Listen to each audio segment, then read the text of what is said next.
Karl Marx लिखते थे, उन्होंने लिखा था हिंदू जाति चाहे कितनी समृद्ध क्यों ना हो, पर जो नंदी बैल बंदर हनुमान या इनको पूजती है वो इसी लायक थी कि उसके ऊपर हुकूमत की जाए। कोई एलिफेंट गॉड कहता है, कोई मंकी गॉड कहता है, मेरे भाई वो एलिफेंट गॉड नहीं है, उसके समझने लायक जितनी बड़ी बुद्धि चाहिए वो तुम्हारे पास नहीं है, इसलिए तुम नहीं समझ पा रहे हो कि उस एलिफेंट गॉड का मतलब क्या है। तो 8 ही विनायक क्यों है, 7 या 9 क्यों नहीं? आजकल ऐसी तो तर्क करते हैं ना लेफ्ट लिबरल, और कई बार हमारी युवा पीढ़ी भी उसी में प्रभाव में आ जाती है। उसका कारण जानते हैं क्या है? चाहे भगवान शिव हो या भगवान गणेश हो, उनका पूरा का पूरा जो स्वरूप है ना, वो हमारी चेतना के एक बहुत गहन स्वरूप का प्रकटीकरण है, और वो कॉन्शियसनेस का एक शिक्षा देता है, एलिवेशन ऑफ कॉन्शियसनेस का। भगवान गणेश जी के 8, जानते हैं अष्टविनायक क्यों है? वो 8 सिद्धियों के देवता है। अणिमा, महिमा, गरिमा, लघिमा, प्राप्ति, प्रकाम्य, ईश्वरत्व, वशिष्ठ, 8 सिद्धियां हैं, इसलिए अष्टविनायक है। हर विनायक का स्वरूप एक एक सिद्धि देता है। भगवान शंकर किस चीज के देवता माने गए? मैंने कहा तंत्र के। तंत्र सूत्र सारा शंकर ने पार्वती को समझाया। अब आप आइए, भगवान शंकर के सबसे प्रिय बेटे कौन है? गणपति। अब आपने कभी सोचा कि भगवान गणपति का जो स्वरूप है, मनुष्य का शरीर है, हाथी का सर है, चूहे की सवारी है, ये संयोजन कुछ विचित्र सा नहीं लगता? और उसके बाद भी आपने जब भी देखा होगा तो गणपति की सूंड सीधी नहीं है, घूमी हुई सूंड है। और एक ही दांत क्यों है?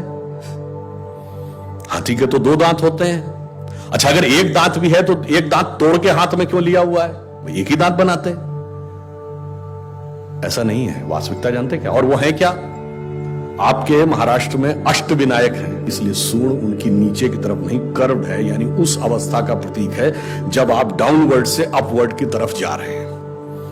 और चूहे की सवारी क्यों है? चूहा हमेशा जमीन के नीचे बिल बनाता है, यानी आपको अपनी चेतना के अंदर जाकर बैठना होगा, तब आपको यह शक्तियां क्रमशः प्राप्त होंगी।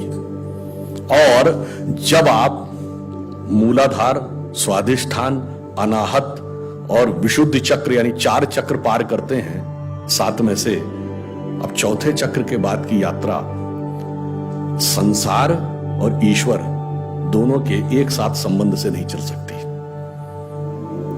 अब एक के साथ संबंध विच्छेद करना पड़ता है, इसीलिए हाथी के 2 दांत हैं, मगर उस स्टेज के आगे की यात्रा एक ही दांत, और वो दांत तोड़ा हुआ है दूसरा, यानी संसार से संबंध विच्छेद। अब आगे द्वैत से नहीं अद्वैत से चलेगा, तब ब्रह्मरंध्र में वह प्राप्त होगा। ये गणपति के इस विराट स्वरूप का दार्शनिक अर्थ है कि क्यों वो 8 की संख्या है, क्यों उन्होंने सूंड है, सूंड क्यों ऊपर उठी हुई है। यानी वो दर्शाता है कि अगर हमें अपनी चेतना का विस्तार करना है तो हम किस रूप में कर सकते हैं। भगवान ने वह हमें प्रतीक बताया है। अब बताइए, जब 1854 में न्यूयॉर्क हेराल्ड ट्रिब्यून में कार्ल मार्क्स लिखते थे, उन्होंने लिखा था हिंदू जाति चाहे कितनी समृद्ध क्यों ना हो, पर जो नंदी बैल बंदर हनुमान या इनको पूजती है वो इसी लायक थी कि उसके ऊपर हुकूमत की जाए। कोई एलिफेंट गॉड कहता है, कोई मंकी गॉड कहता है, मेरे भाई वो एलिफेंट गॉड नहीं है, उसके समझने लायक जितनी बड़ी बुद्धि चाहिए वो तुम्हारे पास नहीं है, इसलिए तुम नहीं समझ पा रहे हो कि उस एलिफेंट गॉड का मतलब क्या है। तो हम मूर्ख नहीं थे। कौन मूर्ख था? मार्क्स के पास वो क्षमता नहीं थी कि वो हनुमान जी का अर्थ समझ सकें, शिव जी का अर्थ समझ सकें और गणपति का अर्थ समझ सकें।